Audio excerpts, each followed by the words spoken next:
শিবের সপ্তম অবতার গৃহপতি অবতার।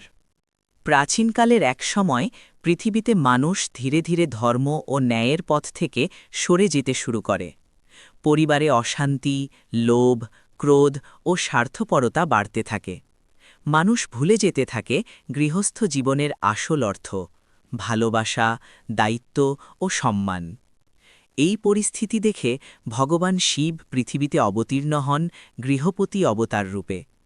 তিনি এক সাধারণ গৃহস্থের রূপ ধারণ করেন। সরল পোশাক, শান্ত স্বভাব এবং মুখে এক গভীর প্রশান্তি। তিনি মানুষের মাঝে বসবাস করতে শুরু করেন, যেন একজন সাধারণ মানুষ। গৃহপতি রূপে শিব মানুষদের শেখাতে লাগলেন, সংসার শুধু ভোগের জন্য নয়, এটি এক পবিত্র দায়িত্ব। পরিবারে ভালোবাসা, ধৈর্য ও ত্যাগই আসল শক্তি।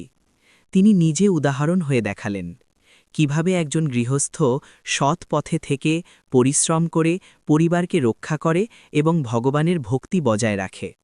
ধীরে ধীরে মানুষ তার শিক্ষা গ্রহণ করতে শুরু করল।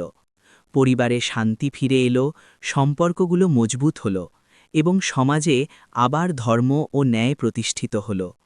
শেষে যখন তার কাজ সম্পূর্ণ হল, তখন শিব তার আসল রূপে ফিরে যান। তাই বলা হয়, গৃহস্থ জীবনই হল সবচেয়ে বড় সাধনা, যেখানে ভালোবাসা, দায়িত্ব ও ভক্তির মাধ্যমে মানুষ ঈশ্বরের কাছে পৌঁছতে পারে। ত্রিশূল। নমস্কার।